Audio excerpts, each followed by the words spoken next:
leave the door open. Always live in hope. Yeah, exactly. Okay, ladies and gentlemen, it's a great pleasure for me, certainly, to be able to introduce this. It's my first public occasion as president of the Roman Society. And we're delighted this evening to have Christopher Whitton, who is a fellow of Emmanuel College, Cambridge. He doesn't really need any introduction, but I shall nevertheless attempt to do so. Christopher has written a lot of very important material about Silver Latin prose, particularly about Pliny. In the centenary volume of the Journal of Roman Studies, he published a very important article on Pliny, letter 14, book 8, bringing out wholly new aspects of that letter.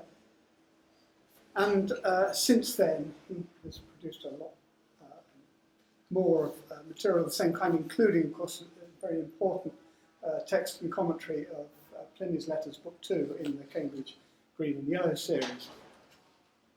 And he promises to produce a book on Pliny and Quintillion called The Arts of Imitation in Latin Prose, Pliny's Epistles and Quintillion in Brief, a slightly enigmatic title, which I'm sure we're going to have some explanation of, because that's the title of his talk tonight, so I think we'll get a preview.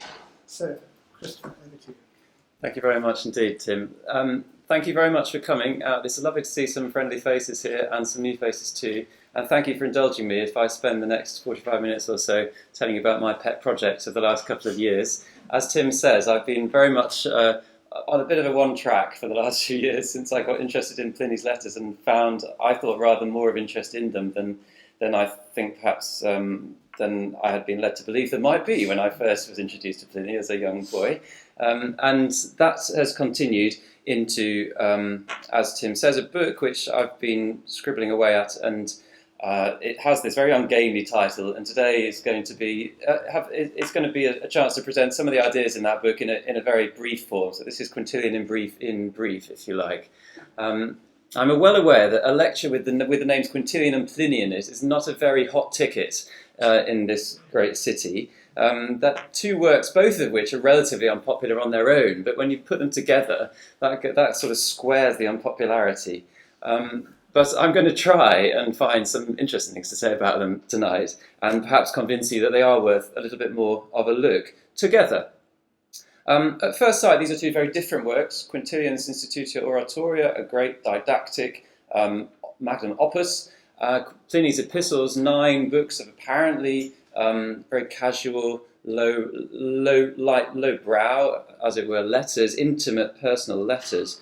But these are two of the largest extant works of classical prose that we have, and indeed two of the two most significant wholly preserved works from the early Principate in prose. They were written very close together, and they were written by authors who demonstrably knew each other, Pliny having been Quintillion's pupil. And it seems to me it would be surprising if there weren't some interesting results forthcoming if you started looking at them together. But my claim is going to be a rather strong one, that they actually present one of the most intricate intertextual relationships of any two works of Latin literature, prose and even verse. And in that measure, this is a test case for the richness of intertextuality in Roman prose. So there I've said it. That's my bold claim, which I can now try and convince you of. Well, I've just introduced the Dramatis Personae very briefly. I've given some vital stats on the handout about their works, which I've already mentioned. Quintillion was born in Tarraconensis in modern Spain, possibly in around 35 AD. He apparently came to Rome in 69 and soon became a successful orator there, and not long after was made the first public rhetor, that is, teacher of Latin oratory, by Vespasian, a job he held for getting on for 20 years, probably retiring at about 89. Before Domitian's death in 96, he completed the Institutio Oratoria in 12 books, and for my money it was published about 90 to 92, but that involves lots of very tedious trigonometry that I won't go into right now. By the time he ended, he'd been tutor to the great nephews of Domitian, and he had an honorary consulate to his name, so a pretty large figure in Roman society. Pliny the Younger was also a provincial arriviste of sorts from the nearer Transpodena, born in 61 or 62. He studied with Quintillion, perhaps when he was in his late teens, early 20s, we don't know that, but say about 80 in Rome. And then he went on, of course, to a successful, rapid senatorial career, consul by 100, and proconsular career thereafter. And his letters purport to have been written between 96 and 109. I should say I'm talking only about Epistles 1 to 9, which I see as a 9-book published collection of letters. I'm leaving book 10 out of the story completely, and we can talk about reasons for that later, if you like. They're purported to be written 96 to 109, but they're probably published in the later years of that period. That, again, is a rather long debate that I'm not going to go into in detail. But the exact dates don't matter to us terribly much. The most important single thing is perhaps that Quintilian publishes before Domitian's death in September 96, and Pliny apparently starts writing after that great turning point in Roman history as he presented it. Pliny himself mentions that he was Quintilian's pupil. That's how we know it. It's mentioned in 2 letters, and I've just given you the key phrases there.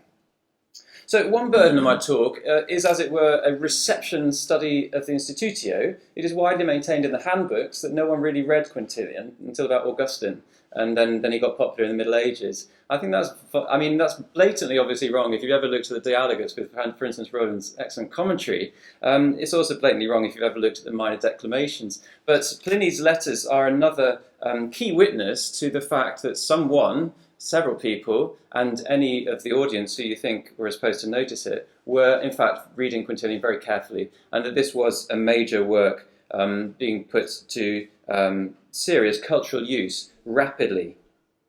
A second burden of my talk is to get a better handle on the epistles as a literary text. I think an awful lot of the interest of the epistles lies in its intertexture, how it constructs its text from other texts in imitatio. And I'm going to claim, as I've already said, that Quintilian plays a very special place in that. Certain books of Quintilian more than others. So books 10 and 12, the 2 most ethically focused books, feature the most often in Pliny, as they do, in fact, in Tacitus' Dialogus, with book 2 not far behind, the one on secondary, the first half of book 2, on secondary schooling. So there's a bit of good news that people in antiquity might have been as selective as many of us in how we read Quintilian, if we read him at all. Those tend to be the books that modern readers are most likely to be exposed to. Book 10 with its great reading list and its explanation of how to write, and book 12 with its account of the styles and, above all, of the moral orator, the climactic portrait of the book. But it seems to me that Pliny was thoroughly immersed in all 12 scrolls, including even the most technical parts of the treatise.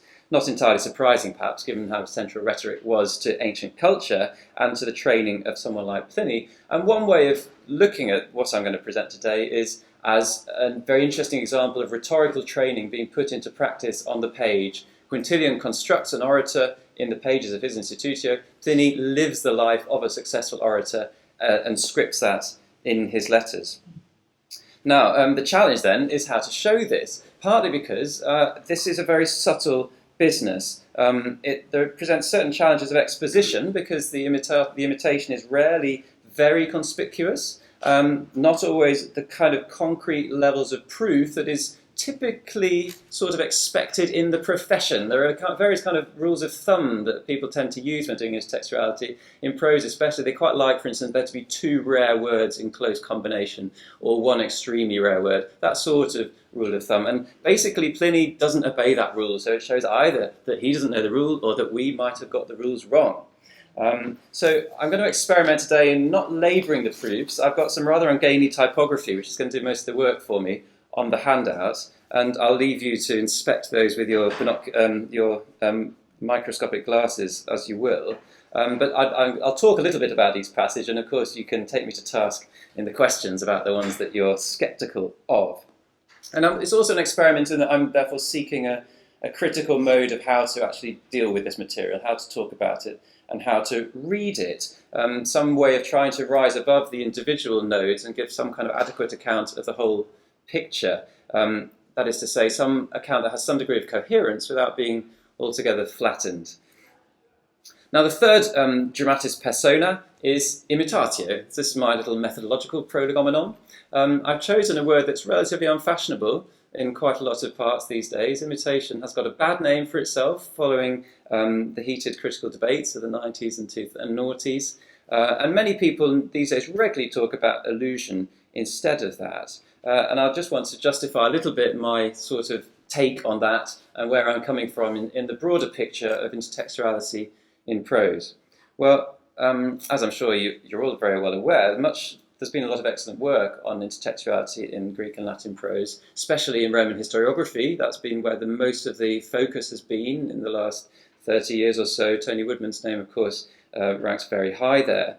But even so, we're catching up with verse, it seems to me. Rather like Creusa, we are a few steps behind in prose. Now, in Pliny's particular case, I'd like to suggest we have a bit of a tale of two Plinys.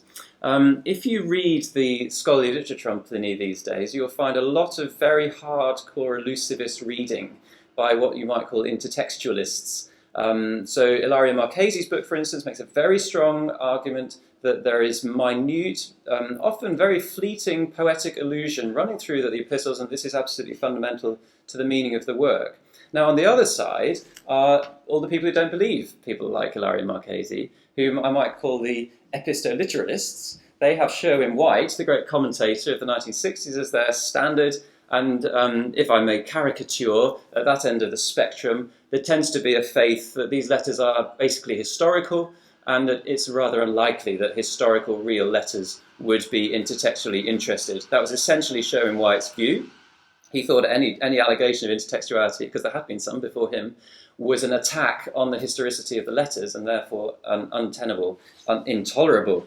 Now, I would like to sort of pour some oil on the flames, but also try and reconcile these two camps. The oil on the flames is that I think that both camps have missed a central point, which is that Pliny imitates not just verse but prose in abandon. Whether it be Herodotus, Livy, Valerius Maximus, the elder Pliny, both Senecas, Sallust, prose is all over the place, not just Cicero by any stretch. It's widely said that Cicero is the sort of major influence on Pliny, and he certainly is held up as a major ethical model, but actually Pliny's prose reading and rewriting is extremely broad. And secondly, here's the reconciliation bit. I'd like to suggest that these two approaches to reading Pliny, which, as I say, I'm rather unfairly caricaturing, they sort of bring out an equivocation central to the work itself, which is, on the one hand, it presents itself as an entirely transparent, simple work with a very smooth surface. But on the other, I propose, as others have before me, it is also an intensely learned work. You could call it Alexandrian, if you like, to use a poetic buzzword. So a comparandum might be Ovid's Amores, as characterised in Jim McEwen's commentary, where he writes about how Ovid's Amores well demonstrates how Ovid obeys the adage "si latet ars prodest." If art is hidden, it is handy.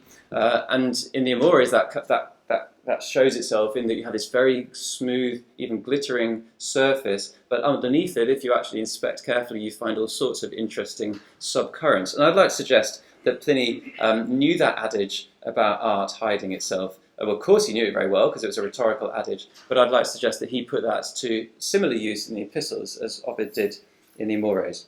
So now, just a quick word on imitation before I get stuck into the material. Allusion is a term with many riches, and I think its etymological sense of play well captures what Stephen Hines nicely called the teasing play between revelation and concealment that goes along with any sort of subtle, unflagged quotation or reworking. But it seems to me it's really tended to polarize. Again, a different polarization this time. When any individual alleged intertextual node, commentators and critics tend to be very heavily invested in saying this is either an allusion or it is just a parallel, where parallel is code for only a commentator would mention it because otherwise it's very boring. I've got nothing to say about it. It is meaningless. Whereas the allusion is supposed to be deeply meaningful, and once you recognise it, you suddenly understand that the whole part of the text you're talking about means something totally different from what everyone thought before. And in that rather, I might say, fetishized way, there's a risk that therefore we tend to push things to one or other end of a spectrum. This goes back to Pasquale, of course, who coined allusione, and I suspect, I'd like to risk saying that I think that perhaps people got a little bit enthusiastic in following Pasquale's dictum that allusion is the means, evocation the end. That is to say, he was very concerned in his short paper on allusion from the 1940s to assert that the kind of interesting textual reworking he was interested in, and that has taken the name allusion, is not in any way a form of composition in order to create a new composition. It's specifically to direct the reader to recall an earlier passage, and that is the purpose of the encounter. I would like to suggest that imitation is actually perhaps a more useful word, not least because it was the ancient word, and ancient critics didn't get it all wrong, and also because imitatio was not just some kind of literary clever game. It was an absolutely central part of ancient culture. It was central to ethics, that you should imitate your parents, your ancestors, great men or women of the past, and it was central to art, and it was central to literature. And it seems to me that imitation might just take a little bit of the pressure off, in that it allows a slightly more fluid range of encounters, because every literary composition is drawing on earlier compositions. That is how you write in most, even we do, although we don't tend to admit it so much, but especially ancient literature, which is explicitly very conservative. And it may involve a degree of revelation. It may involve a degree of pointing readers to your forebears, but I think it risks distortion to focus on that side of things as the only part of the story. So I am going to have my cake and eat it by saying that Pliny's letters imitate earlier works in that they draw on a wide range of earlier prose and verse. I'll just talk about Quintillion today. But I am also going to say that for interested readers, there is allusivity in the strong sense. That is to say, there is some fun going on here. There's some playfulness. And just while I'm on it, let me just justify my use of the term personae in this opening section.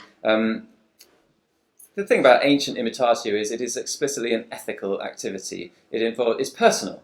And so I'd like to suggest that Conte and Most in the Oxford Classical Dictionary, I'm conscious this is being filmed, I'm going to go into the public domain, but I'd like to suggest that their definition of imitatio might not be quite a full and satisfactory account. If you look at imitatio in the OCD, it says, the study and conspicuous deployment of features recognisably characteristic of a canonical author's style or content, so as to define one's own generic affiliations. And they continue, it is a poetic practice which drew attention to its skilled use of models. Now, I find that highly stylised, extremely narrow. It talks only about poetry, and it really loads the dice in favour of allusion in that Pasqualian sense I just mentioned, and rather misses out the fact that imitation was also a central part of Greek and Roman culture. So that's one reason I'd like to put the ethical back in here and the personal back in here.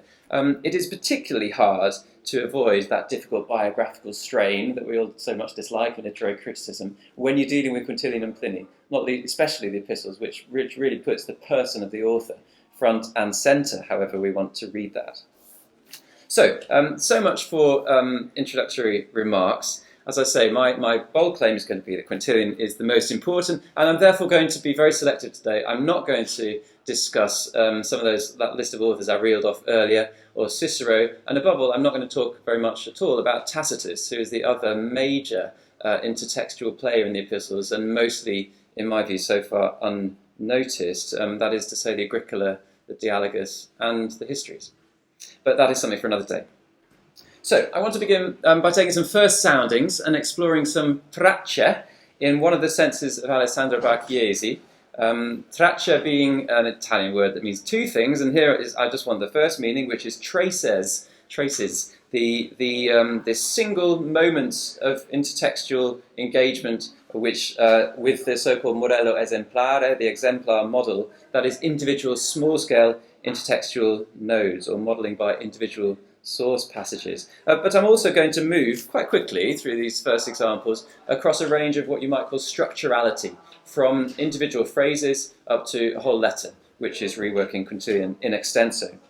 So here, first of all, I've got 4 allegations of influence by Quintilian, which I don't think need leaning on too hard as allusions.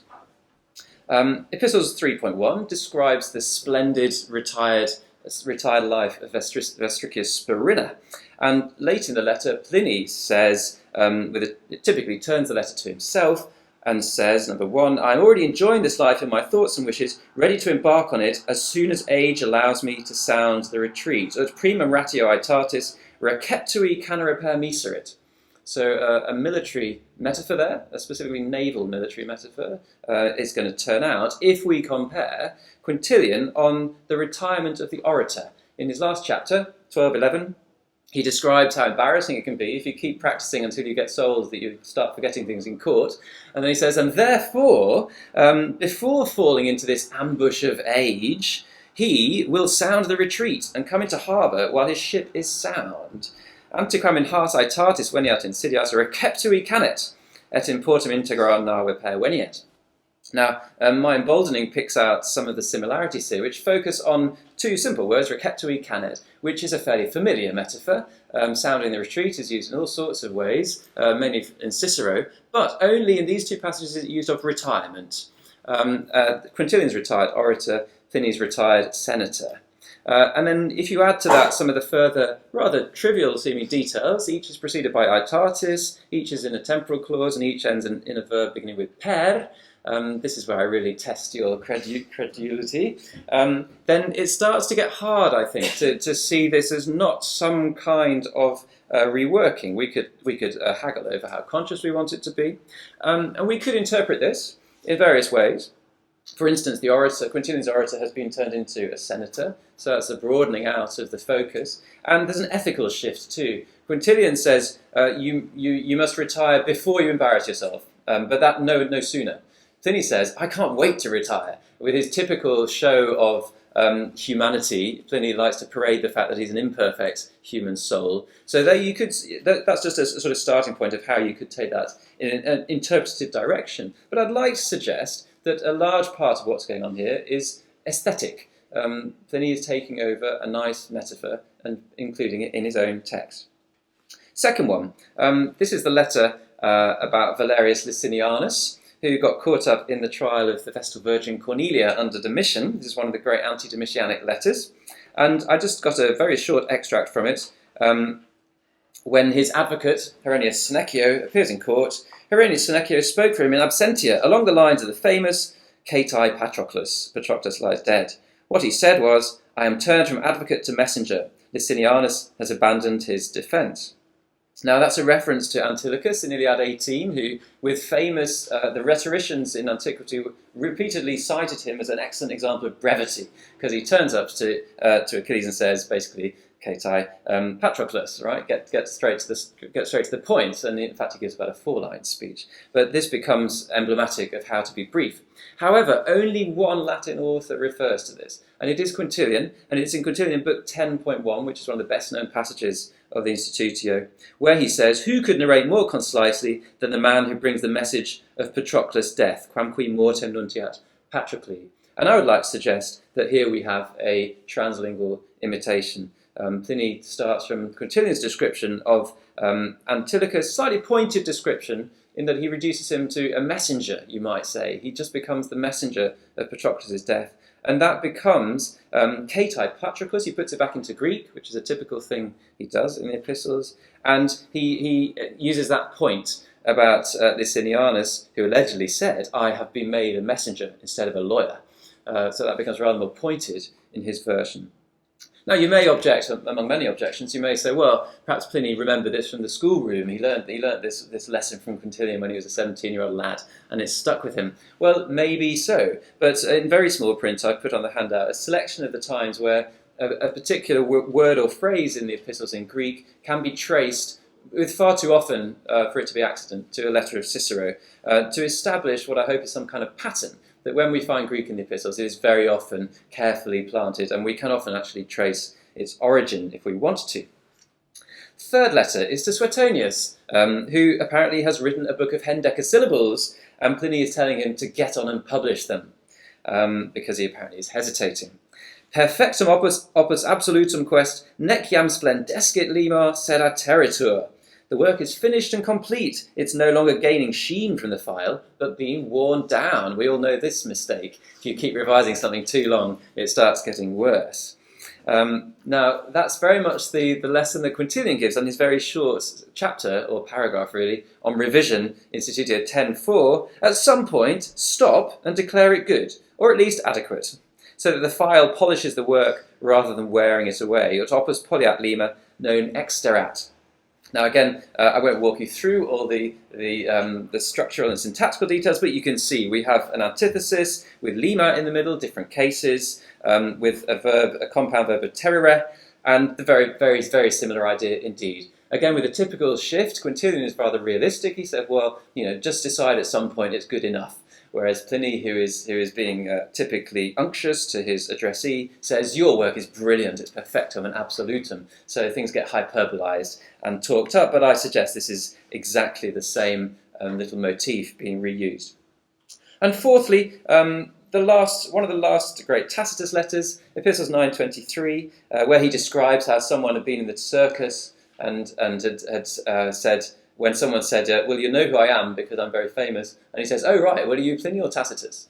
And Pliny reports this as a great sign that he and Tacitus are the two great names in Rome, and he says, I can't tell you how delighted I am that our names are being given to literature itself, we have to supply, as if they belonged to literature and not to people. A rather elaborate little phrase there, basically saying our names have become synonymous with literature or studia literae itself. Now, that looks very like, and I'm not the first person to observe this, a reworking of Quintilian's single highest praise of Cicero.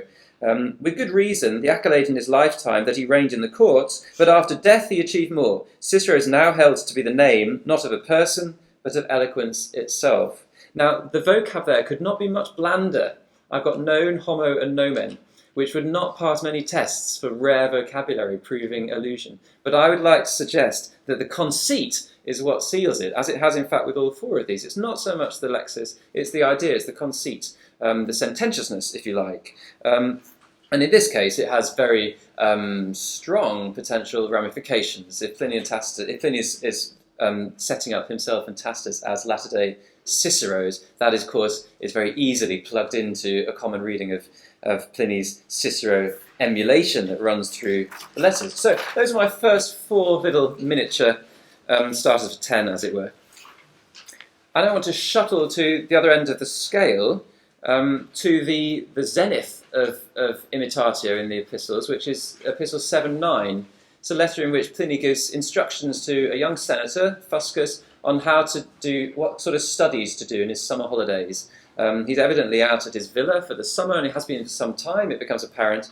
Pliny gives him some tips. And I've just set it out very just schematically here, number 5 on the handout.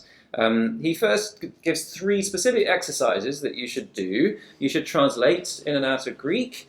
You should paraphrase other people's works, being contentious, that is to say, you should try and outdo them as you do it. And then you should rework your own texts, retractare, or revision.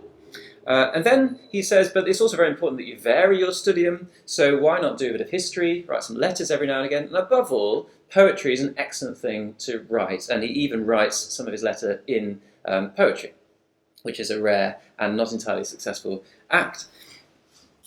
He brings Cicero to witness as an evidence of someone who did very well to write poetry, as well as being a summus vir, and then he has a little coda.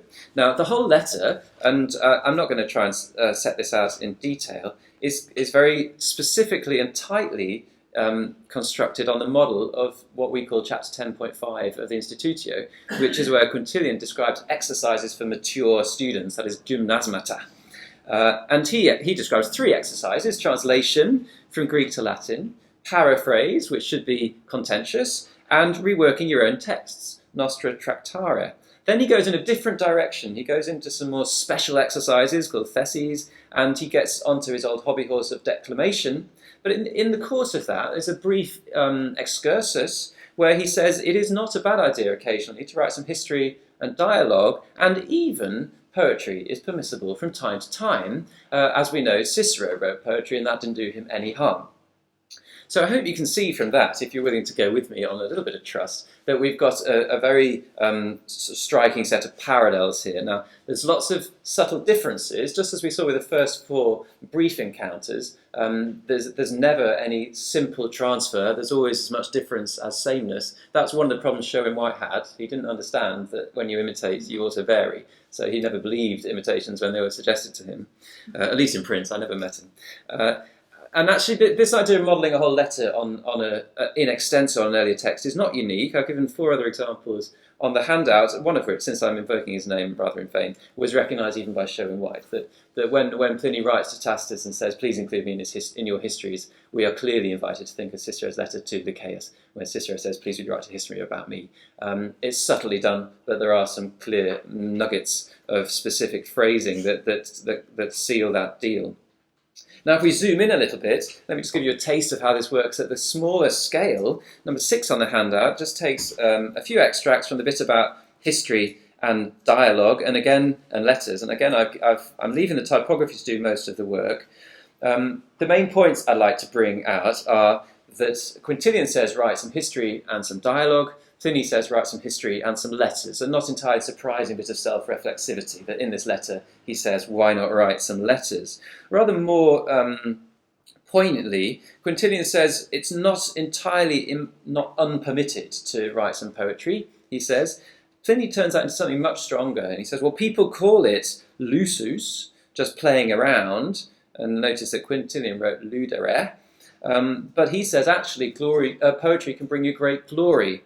Now, whether or not we agree with him, what we can see is he's actually taking quite a strong position against Quintilian here. So even as he rewrites his text very closely, he's modifying it very significantly, and by claiming that poetry is, in fact, a very successful thing to be doing.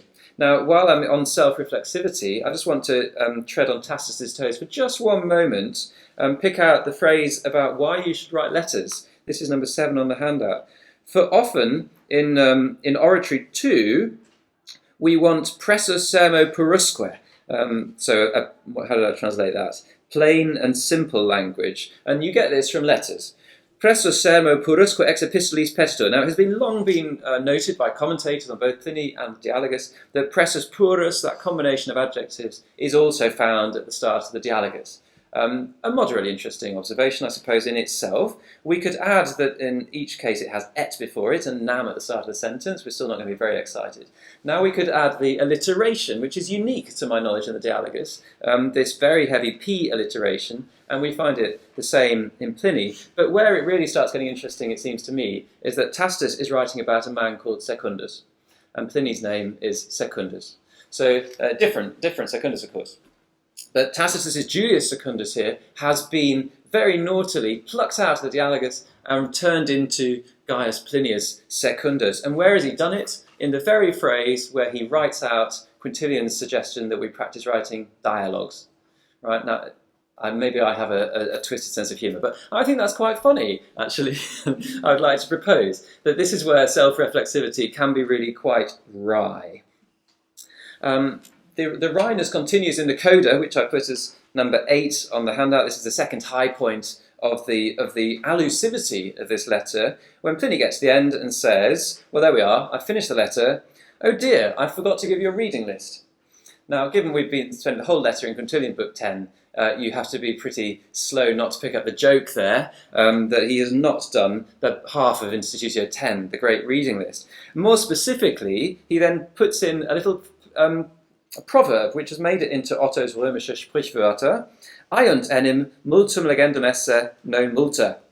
They say, read much, known many, not many, which is a rather pointed way of saying find one or two good authors and just read them all the time, rather than reading widely. Now that is very clearly taken straight from Quintilian, so I say that Aiunt is a big red herring and that Otto was led astray, because we have no evidence that it was a Sprichwort at all. All we know is that Quintilian found a very similar pointed expression, and Pliny has rewritten it. And guess what? Quintilian, in 10.1.59, has just said, don't spend too long on poetry while you're learning to be an orator. So Pliny has plucked out another passage that he's precisely inverting in this letter. So all that by way of saying that imitation can become quite large scale within the relative scales of the epistles, and can become quite elusive and quite dialogic, actually, antagonistic, if you like. He is subtly but quite distinctly modifying Quintillion's precepts. And I just want to round that little set of observations off by suggesting that then when we get to the end of Book 7, number 9 on the handout, and Pliny describes how when he was writing one of his speeches, he had his copy of Demosthenes open. He had Demosthenes against Mutandis in one hand, or in one slave, and his own book about Helvidius in the other. And that's a fascinating little vignette of how you did imitatio, but it's also very interesting that he styles his description of it with what I would say is subtle but precise rewriting of Quintillion's words when Quintilian says, "Be careful you don't pick too big a model for your boots," as it were. And that is in Quintillion's chapter on imitation, 10.2. So I hope I'm starting to persuade you it might be worth thinking about the possibility that there is some very substantive interaction going on here. Now, I want to develop that in some other letters and think a little bit about how this gets ethical and how it gets a bit more personal. Letter 9.3, which I put as number 10 on the handout at the start of it, is a very small letter. It's one of the little sequence of letters that are very overlaid with thoughts of afterlife and posterity that open Book 9, which is the last book, of course. And Pliny, beg your pardon, here, gives a striking intervention into philosophical debate on eudaimonia. He says, alius aliud, different people have different views. But, so he just wrote out Aristotle, Cicero, Seneca, everyone else, but I consider happiest the man who enjoys full foreknowledge of a good and enduring reputation, and who, sure of posterity, lives with his future fame. As for me, if I did not have that prize of eternity before my eyes, I would choose that rich and deep leisure. Now, what he's rewriting there is Quintillion's description of the ideal retired orator, footnote, i.e. Cicero. When Quintilian describes the ideal orator in retirement, what he's describing is a counterfactual vision of what Cicero could have enjoyed had the state not fallen apart, just when he was getting ready to retire. And I'll leave the typography to do its work. I just want to point out the striking fact that Pliny leans on his own personal opinion so heavily. He says, ego existimur, precisely as he rewrites Quintilian in very close terms. And that's something he does frequently, actually. And I suspect it's not something unique to Pliny, but a striking example of how taking other people's opinions can become part of fashioning your own. And one way of seeing that, I suppose, would be in terms of an Alexandrian footnote, that when he professes to be doing something totally new or totally individual, he's actually doing the opposite. Another way might be to say that, well, your opinions are formed by taking on other people's opinions. This is part of how imitatio works. So that would be a slightly less Alexandrian way of looking at it. While we're on this letter, number 11 is the next words of the letter, and it serves to show that Quintilian is not the only person, not the only author treated like this. Because if you read on, et in omnes homines arbitro oportera contendere e niti, you can't miss the echo there at the start of Sallust's Catiline, one of the most famous passages in Roman history, omnes homines summa ope niti decet. And then you start to realise that alias aliud at the start of the letter is also from Sallust's Catiline, aliud alii natura iter ostendit. And to say, rather than bore you, I haven't listed a whole series of other Sallustian nodes that are in these lines. I put that in basically just to observe, well, firstly, that Pliny typically is rather more genial than Sallust, where Sallust is pretty firm about the need to get on and do some hard work. Pliny says, well, okay, there are two options. You can either work hard or have an easy life, be an Epicurean. Of course, I'm going to work hard, but you do what you like. A typical modification, humanisation, as it were. But also, I mention it by way of saying Quintilian seems to be being treated just like Sallust, which is to say, here is imitatio, which connects, in which a recognised classic of the canon from 150 odd years before is being treated on equal terms with a work potentially written just a few years earlier. And that seems to be quite significant, whether for how Quintilian has become canonised or is being canonised, as it were, or for how we think about how imitation works. And again, this is part of my chipping away against the idea that allusion or whatever should be to recognised canonical texts. I don't see why that should be the case. Now, while I'm chipping away on that, I want to get a bit more interpersonal as we near the finish line.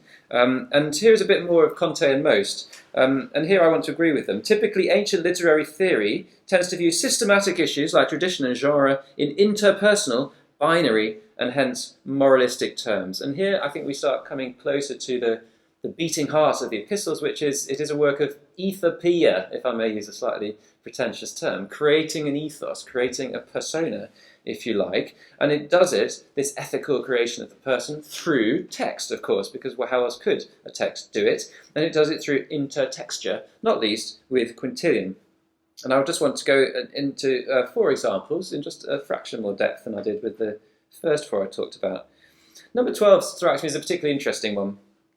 Pliny is writing to Domitius Apollinaris, another consular, and he's electioneering for a young senator, Erucius Clarus. And Pliny points out that he has been Clarus's sponsor so far, and he gets to this little point in the letter. It is through my support that he's acquired the right to stand for the tribunate. If he doesn't win it in the Senate, I fear I shall seem to have deceived Caesar. And so I must strive to ensure that everyone judge him to be the sort of man the emperor believed him to be on my word. Comes out rather contorted in English. But the gist is, Trajan made him a senator on my recommendation. If he doesn't now win the next election, I will seem to have made a bad recommendation to Trajan. And he makes this rather pointed, suggests that I will appear to have deceived the emperor. Now, Institutio 4 begins with a preface, which is a rare thing in the Institutio, a personal preface, in which Quintilian announces his appointment as tutor to the great-nephews of Domitian. And this cues his most ecstatic and purple bit of imperial panegyric in the work, for which, of course, I don't think he should be held hostage. I don't think he had much choice writing under Domitian, but that's by the by. Now, in the course of this preface, he writes as follows. He basically says, how can I respond to this promotion other than by trying to work even harder, which is a good lesson for us all, I guess. For what limit could I set on improving my character, so that our most chaste censor, Domitian, will not prove to have endorsed it unduly, or my writing, so as not to seem to have misled an emperor, whose eminence is supreme in eloquence as in all things? And then, several lines later, so I pray to all the gods, and especially Domitian himself, that he might fill me with talent equal to the expectations he has bestowed on me, be a ready and propitious aid, and make me the sort of man he has believed me to be. Now, 2 wonderful points there. First, the idea of a result clause in the past, that I will seem to have deceived the emperor. And second, the idea that Domitian is both a human agent who has promoted Quintilian and a deity who can inspire him with talent, and therefore can achieve both of these things at once. And it seems to me absolutely clear and undeniable that both those points are borrowed by Pliny in his letter. And that is, they're both watered down in the sense that they become much less exuberant. Pliny's prose looks very plain. Once again, we'd failed the Lexis test here. You'd struggle to find this with a word search and so on. But they're very distinct conceits. And this is interesting, it seems to me, because preface to Book 4 of the Institutio is, as I already mentioned, the loudest intrusion of Domitian into Quintilian's work. And Epistles 2:9, it seems, is the first appearance of Trajan in the Epistles. Quite interesting. And if you wanted to therefore pursue an invitation, you could do some compare and contrast about how imperial patronage works in Pliny's world, where he's talking about a senatorial election, so the high point of constitutionality in the kind of public transcript sort of thing, versus Domitian's advancement of Quintilian, which is a palace matter, so a very different sort of patronage. But it's also extremely subtle. I can't even tell you for certain that Epistles 2:9 is Trajan's first appearance in the epistles, because Pliny famously doesn't make much effort to distinguish Nerva and Trajan in the first 2 books of the letters, for whatever reason. There are reasons. So it's both a very striking opportunity, if we want, to go into political reading, which we could talk about later if you like, about what are the political implications of this, but also extremely quietly done. Second one is from Epistles 1:6, a famous letter when Pliny writes to Tacitus and is quite sort of japing around about how he's been out hunting, and when he goes hunting he likes to do some writing because he takes his notebooks with him so that if he doesn't catch any boar he'll at least have some scribblings to take home. Famous letter, It establishes the relationship between Pliny and Tacitus, and it establishes Pliny's image as a bit of a fool for most school pupils still today. At the heart of the letter, he gives a justification of his unusual mode of composition. And here it is, number 13. You shouldn't scorn this way of composing. It's remarkable how the mind is stimulated by physical exercise and movement. What is more, the woods all around, the solitude, and that very silence that is accorded to hunting are great spurs to thought. Now, to cut a long story short, what he's doing here is working very closely and more or less inverting Quintillion's advice about how you should write in Institutio 10.3. Quintilian has quite a strong view about dictation. He says dictation is a very bad idea because the slave might go too fast and rush you, or you might be too slow and slow you down, or you might be distracted, or above all, you might be impeded, because it's very good when composing to gesticulate. This is a very useful exercise, and in fact, the very act of gesticulation makes you have new ideas. So the physical movement stimulates the mind. And that is exactly the insight that Pliny, with a lot of Mutatis Mutandis, has transferred to the idea that riding around your estate on the way to the hunt then gets your brain going so that when you're lying by the nets, you think well and you write well. In the same passage of Quintilian takes position quite strongly against what you might call naturalists, certainly not naturists, people who believe that you need the beautiful woods and countryside and flowing streams to inspire you to write poetry, and Quintilian is very sardonic about this. Well, Pliny, it seems to me, has, as it were, solved this problem by taking away the implication that we're getting some kind of inspiration from it and saying, well, woods and countryside are great because you're left completely alone and silent. So you actually achieve the ideal of solitary composition that Quintilian wanted by being in the countryside, the very thing Quintilian said you shouldn't do. Now, this is interesting at various levels, partly because it's written to Tacitus, because there's also some business with the dialogus going on here, but I won't go into that right now. Partly because this is the first most intimate scene of Pliny composing in the Epistles. And the Epistles is a hugely self-referential work, of course, hugely self-conscious. And here in this early portrait, this early vignette of composition, perhaps he's even writing epistles, we see him engaging with Quintilian, writing about how to write. This really couldn't get much more self-reflexive and self-conscious, or perhaps it could. Number 14 on the handout. The last vignette of Pliny writing is in the last of his great sort of, well, it's a sort of late great portrait of himself at the same villa. This is villa in Umbria. He calls it his Etruscan villa. And he writes to Fuscus, the same chap who got 7.9, and he does a day in the life. So he basically takes you through his day. And it starts with a lion, as it were. He gets up early in the morning, but he stays in his bedroom with the shutters closed. The shutters stay closed. The silence and darkness keeps me wonderfully remote from distractions, free, left to myself alone, so that I don't follow my eyes with my mind, but my mind with my eyes. I think, I then call a scribe, and with the daylight let in, dictate what I had formed. So the method is, you stay in the dark for potentially an hour or two, you compose mentally, and then you dictate the results to a scribe.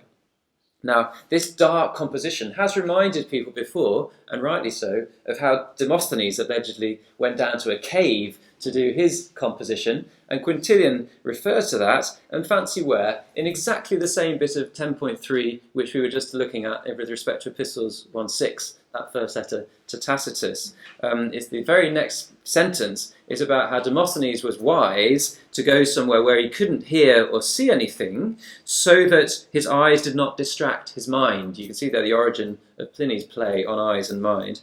And Quintilian's moral that is, so when we work after dark, when we lucubrate, let the silence of night, a closed room, and a single light keep us straight, as it were. That text is a little bit problematic, but the main points for me are that he says that we should be like Demosthenes, not to the degree of going into a cave. Quintilian's always rather practical about these things. We should just turn the lights out. Or rather, we should have a single light, because since we don't dictate, we're going to have to do our own writing, and therefore we need a candle or an oil lamp.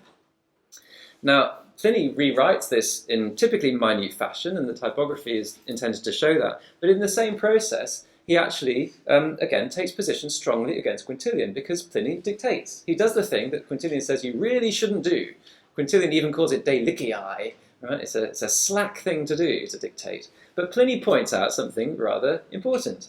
if you compose in your head and then dictate, you can compose actually in the dark. You don't even have one light, like Quintilian suggested, you get total pitch black. So it's this amazing minuteness, you might call it pedantic, but he's engaging very precisely with the exact prescriptions of Quintilian and, as it were, resolving the problem. He finds a different solution and shows how dictation is, in fact, a useful thing. So we found the epistles, as it were, ring composed by the first major vignette of Pliny as composer and the last, and both of them engaging with the same page of Quintilian. And I find that pretty strong evidence that something is afoot here, to say the least. 15, I'll go over rather more briefly. Here the stakes are high once again. This is where, in book 6, the epistles takes a step from Pliny as up-and-coming orator and senator to Pliny as it were, becoming an elder statesman. And he starts having young senators following him around, specifically Fuscus, our friend, and his compere Salinator. Pliny describes how he saw them acting in the court in Rome. He says, "Oh, happy day, O diem litum," echoing aper in the Dialogus.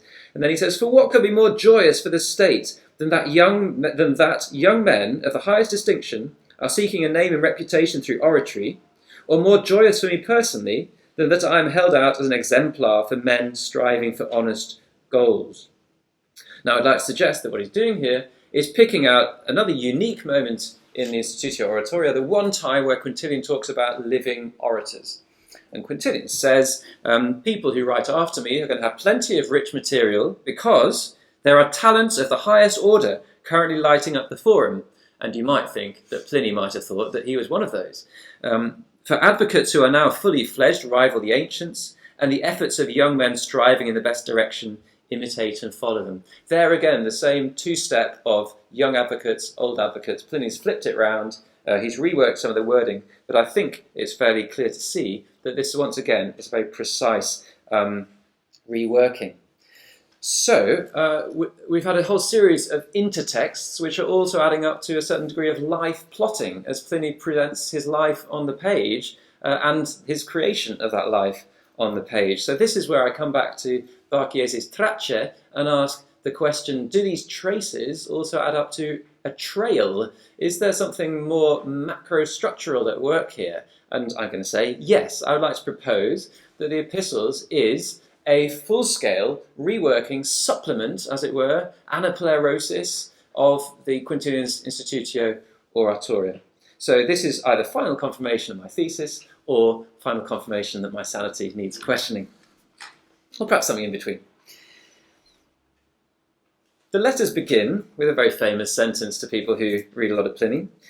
Frequenter hortatus est, ut epistola si quas Paulo curatius scriptissem collegium publicaremque. You often urge me to collect and publish any letters that I write or that I wrote with a little more care than usual. Now, if you look in the standard works on the topoi of prose prefaces, like the one by Tor Jansen, you'll find that there are various topical elements here, some of which are also illustrated by Quintilian's cover note, because Quintilian's Institutio begins with a letter to his publisher, Trypho. But I would like to suggest that these, the formal details suggest a much tighter relationship than topoi. You've demanded with daily and noisy reproof, that's A, that I finally start publishing the books that I wrote to my friend Marcellus on the orator's education, that's B and C. And if you look at how close ut epistolas quas scriptissem relates to ut libros quos scripseram, and bear in mind that there are no other texts where we find such a similar set of wording, and the similarity of the whole sentence, I'd like to suggest that that is a very subtle, but once you see it, very clear invitation to read the epistles against with the Institutio Oratoria. I've got two more similar suggestions, each of which has, you might argue, limited legs on its own, but I hope they build up to something of an interesting picture. The last letter to Tacitus is a short suasoria, saying, let us continue along the journey we've begun. Though it has carried few out into the light of fame, it has brought many out of the darkness of silence. Farewell. And that is the end of Pliny's last letter to Tacitus. I would like to suggest that what Pliny is doing there is rewriting the final suasoria of the Institutio Oratoria. Not quite the last sentence, there's one more sentence after it in Quintilian, but the penultimate sentence of his work. where he invokes in the grandest terms the majesty of oratory. Let us aim with all our heart to the majesty of oratory itself, without which all is silent, lacking present light and future commemoration, and let us strive always for the best. If we do this, I find this quite a funny conclusion, we shall either reach the summit or at least see many people below us. Right? A freely egotistical interpretation there. Now, my typography gets particularly rebarbative, but I hope it finds something of a path through a very murky intertext, because it is, again, very resistant to lexical pinning down, but I find quite strong similarities there. And finally, let me try and seal the deal with Pliny's last letter of all. 936, as I told you, is a day in the life addressed to Fuscus, and 940 is a sort of PS to it, when you write to the same Fuscus, who says, who apparently has said, thanks ever so much for that letter. I'd just like to know now what you do in the winter, because you told me what you do in the summer. So 940 is a very short note in which he says, basically, I do the same thing in winter, except with a couple of differences, because the day is shorter. And in particular, he mentions that he might, in winter, have to do some oratory, some work on his oratory. And this is the middle sentence of the letter. And the other difference is that if an obligation to plead impends, as often in the winter, there is no longer a place for a comic actor or lyre player after dinner, but those dictations are reworked over and over again, and at the same time, the memory is improved by frequent editing. Now, there's various ways in which that invites self-reflexive reading, that Pliny, that obsessive editor, rewriter, would talk about retractare in his last letter. But how fascinating that the Quintillion is being echoed twice here. The first one looks rather perhaps unexciting. Si agendi necessitas has only a single match in Latin, and it's in Institutio 10.7, when Quintilian is talking about improvisation. But rather more interesting, and the one I want to lean on a little bit more, is the second one I put here, involving retractantur. Now here I can offer a lexical proof for what it's worth. Retractantur you'll find only twice in Latin before Augustine, and it's in these two passages. And then if you look at them in slightly more detail, I pulled them out below on the handout, you'll see a whole series of microscopic similarities in oral echo, in sense, and in structure. Now what I find particularly pleasing about this is that Institutio 11.2 is Quintilian's chapter on memory. What he is saying in this passage is that when you are memorizing a text, you should regularly go back and check whether you've actually remembered passages successfully, because if you haven't, you can then work on them a bit harder. Now, what more pleasing point could Pliny have pointed to in this very last letter? Have we been spotting Pliny's recall of Quintilian throughout the epistles? In other words, the elusive message, as it were, is in the pretext. Only when you go back to Quintilian do you see the joke, as it were. And for my money, that is quite a poignant piece of evidence. So I'm going to throw all caution out of the window and just go back to number 16 on the handout and point out one thing I didn't embolden or italicize. Those two very famous words of Pliny's, Paulo curatius. He says, I've written my letters with just a little bit of care, a little bit more carefully than usual. And this has obviously widely been observed to be something of a huge understatement for these massively massaged and carefully constructed letters. But just look at what phrase fills the equivalent place in Quintilian's sentence. Ad Marcellum meum de institutione oratoria. I think Pliny's cura is specifically the institutio. And on that bombshell, I'm going to stop. I hope I've convinced you that Pliny's prose is worth reading a bit harder, and perhaps, as it were, a bit more poetically than I still think many people are willing to do. That Quintilian was not just a name to conjure with in the generation after he wrote, but that his work was a major part of the literary discourse, and above all, that we should all work a bit harder at reading Roman prose, because I'm going to keep trying. Thank you.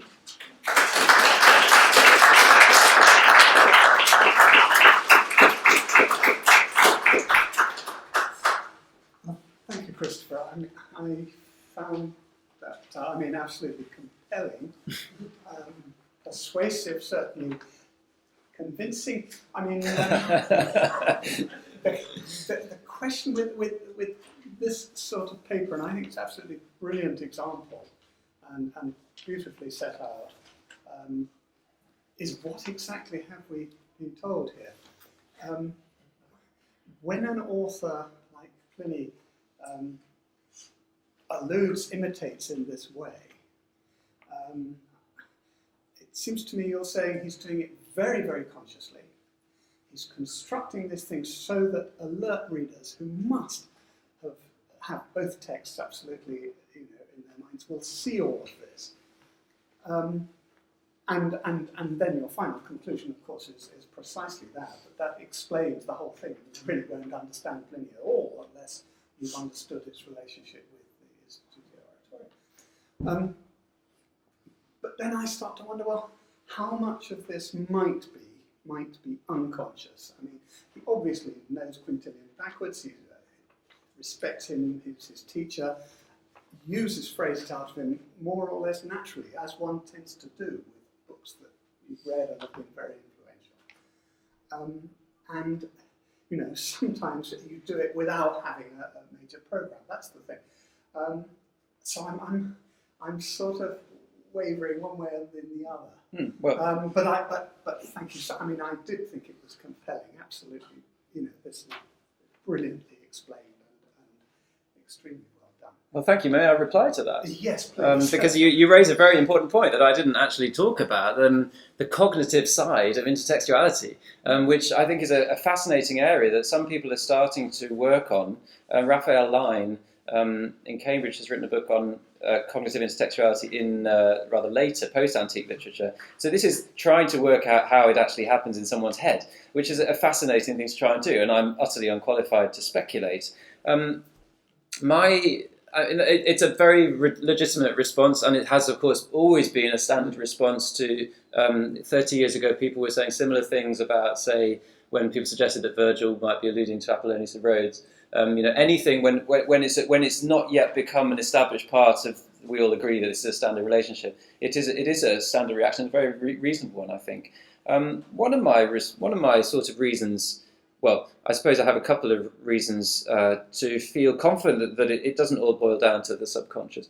One of them is the sorts of, when you can pin down something that has such ludic potential, as some of those last examples, particularly in the frame, then it seems to me that opens a door to thinking about it in more ludic terms. Although, as I was trying to suggest at the start, I wouldn't like to fetishize it to the degree that you then say every time anything is similar, we must lean on it with equal weight. I think it's nice if we can be allowed the methodological unclarity of being a bit loose about that. But secondly, this is perhaps a very banal remark, but it's exceptionally rare that any ancient prose author repeats another ancient prose author. Or that, say, when Pliny says the same thing twice, or Quintilian, that they say it in the same words. Now, I just think, even with monkeys and typewriters, that actually shows an amazingly strong sense of memory and of decorum, that you think very carefully about not saying exactly the same thing again. So if I found Pliny using phrases of Quintilian's quite a few times, I would find that easier then to suggest that this has entered his discourse. But it's the very fact he doesn't, perversely enough, makes me more credulous at any rate. But that would be my first sort of attempt at a comeback. But thank you for raising it. I mean, I hope you'll be able to answer. With pleasure, yeah. And Gabby's got a microphone that she's going to thrust in people. Thank you.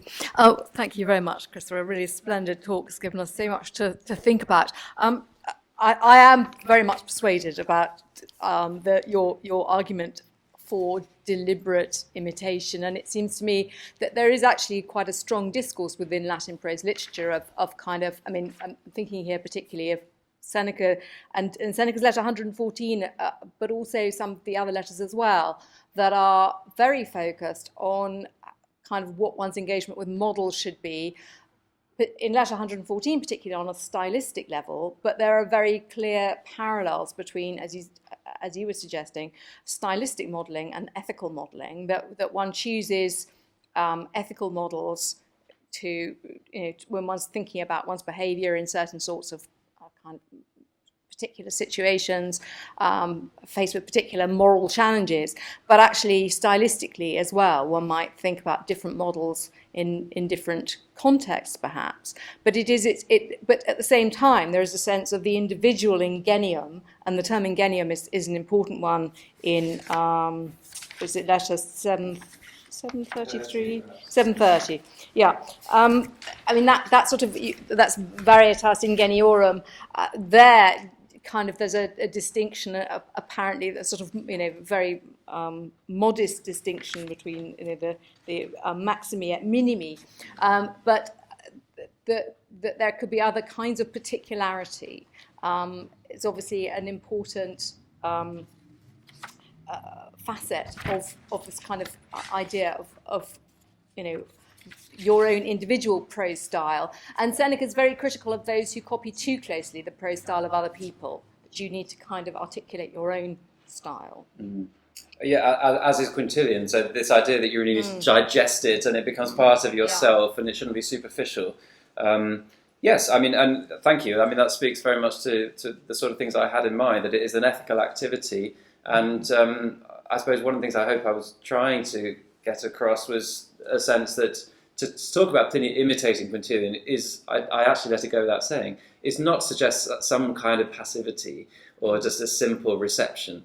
A flaccid reception. It is, he's, as it were, the epistles create an ethos or a persona, and they create them from many sources. And as I say today, I only talked about one of them, but it's, in my view, the single most important one, the biggest one. But they are all, as it were, digested, masticated, and put into Pliny's own Ingenium, which is thus, like any work of literature, and as it were, the author behind it. It's the sum total of all the influences that it has drawn on, consciously and unconsciously, for that matter. And you're hinting at Seneca's Letter 84 there, Yeah. which does really bring together that idea of kind of choosing the appropriate things and kind of working through them to generate your own voice. Absolutely. Yeah. Thank you. That was great. Thanks very much, Chris. So I was wondering if you could say a little bit more about memory and composition, because it seems to me there's really interesting stuff going on where you're both memorizing your own words as part of the act of composition and having memorized lots of other things which are always with you. But that you also have the competing idea of the text. So you've got the sort of oral versus the textual sort of imitatio. And I wondered if you could say a little bit more about that. Yes, whether it will be coherent, I don't know. I mean, that's a fascinating and very large question. And yes, I mean, it comes back to some of the sort of cognitive elements, except we can actually say a certain amount about how ancient memory works, of course, and how it's supposed to work in oratory. And, Quintilian talks about it very explicitly. He's our best Latin description in that period of how memory works. And I suppose, yes, I feel like it sort of feels like shots in the dark a bit, but I guess we have to, if we wanted to try a sort of real-world reconstruction of how all this goes on, I would guess, let's say, I read the Institutio, and let's say I have Pliny's memory, because I have no doubt that anyone of that period has a memory that I would find basically incomprehensible, just because that's the way you're raised. That would be your baseline. But I'm willing to posit, this also would have really annoyed Sherwin-White, that if to write letter 7-9, Pliny would have got out his scroll of Institutio 10 and reread the section in question. I have absolutely no problem with believing in that, because this is an intensely bookish form of composition. I mean, it comes back to a question about, or do you think that they basically had photographic memories and therefore you didn't need to do that? But just as I think, I have no problem with Virgil going back to check his Homer or whatever it may be. And unfortunately, I feel that I don't feel qualified to go much further in trying to pin down the interplay of those two things, which is fascinating and difficult. And Quintilian himself sort of makes that clear in his way, that in as a performing orator, it's a funny mixture of memory and textual prompt. I love the idea that when you're teaching a speech to boys, you shouldn't try and actually discuss the speech until they memorise it, because otherwise it's a waste of time. I mean, try that now. Yeah, I'd wonder if musical memory is a way of thinking about that, in that you can sort of just summon up pieces of music in your mind as you're walking around and sort of go through them. And Yes, and in varying ways, of course. I mean, if you think about people with very good ears, and who are gifted improvisers, say, could sit at a piano and they could play something that would remind you of that symphony by Beethoven without actually quoting it. Or on another occasion, they could play the exact notes, as it were, to the script. And those would be two different ways of recalling it. And I suspect, I mean, I sometimes think musical improvisation is quite a good analogy for how oratory works, which is where you have you might have a very clear plan for your piece or your speech, but you haven't actually fixed the chord progressions, as it were. But equally, written composition, so when we actually play a symphony off a score, is also a good analogy for written composition in ancient Rome. I'm afraid I'm not sold on the idea that no one actually looked at the books or read off books, that it was all being done hourly and orally. That's clearly an important part of the culture, but this is also clearly a very bookish culture, I would say. But thank you. Those are things I would love to know more about, so let me know.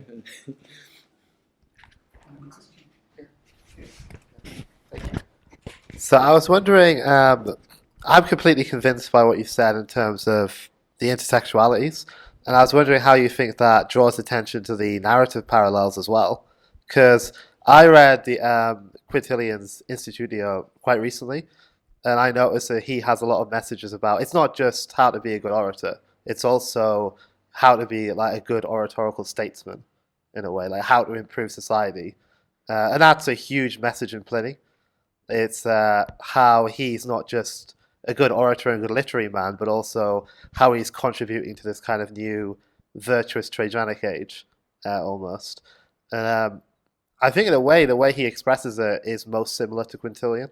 Because obviously there's parallels with Cicero or Tacitus, but the way it's outlined, I think, also because it's under the new Principate. I was wondering what your thoughts on that are. Thank you very much. That does go straight to the heart of the matter, in my view. And I was trying to get some way towards the ethical, but so you put that better than I did. I mean, one way of if one pursued the idea of epistles as a supplement to the Institutio, very schematically, you could say the Institutio crafts an orator, and it is this deeply moral work about how you can serve a society. However far you think Quintilian is actually engaging with the fact that this is an autocracy, but how you can serve society in a meaningful way as an orator. And Pliny's epistles depict someone serving society in action. So we go from theory to practice. We also go from non-senator to senator. And I think there is an important status difference there. That Quintilian, he was an honorary consul, but of course he never was a senator. And there are some moments, I didn't talk about them today, where you might actually see Pliny just giving a little bit of a nudge in the ribs there about the difference between getting an honorary consulate from Domitian and getting a real one from Trajan. So you may see a degree of social one-upmanship there, and also political one-upmanship, because Pliny, of course, has this great convenient advantage that he hasn't published before 96, so he can wipe the slate clean, as it were. So those are several different levels that you already pointed to that I do think all fold in together into the ethical side of it, and I think the risk of a project like this and a presentation like this is that we get very tied up in the formalism, in the actual details of the language and so on. And as you say, it's interesting to think about what the payoff may be beyond here's some fun for some cognoscenti who sort of sit around and are very amused with themselves when they get the joke. But this is actually, in a sense, almost the traces of a bigger project, which is how to make this ethical intervention in the life of the Principate. Thank you.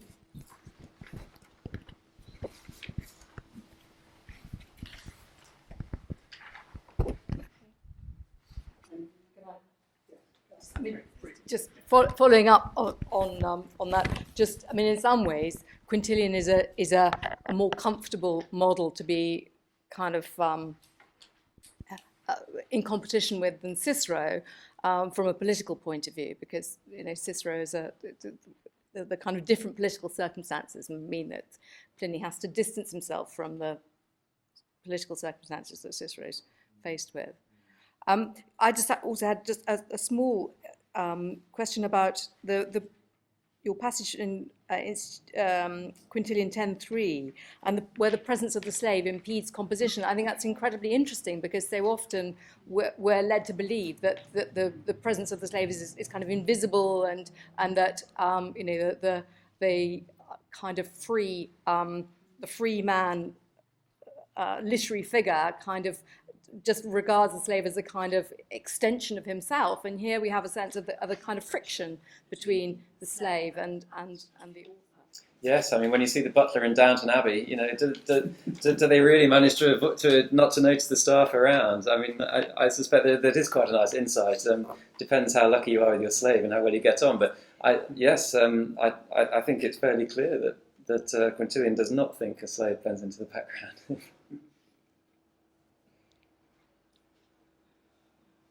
On that rather banal point. Yeah, Sorry, I banalised that. This has been just endlessly fascinating to me, and I suspect to all of us here, it's been a really great paper and absolutely brilliantly presented, if I may say so.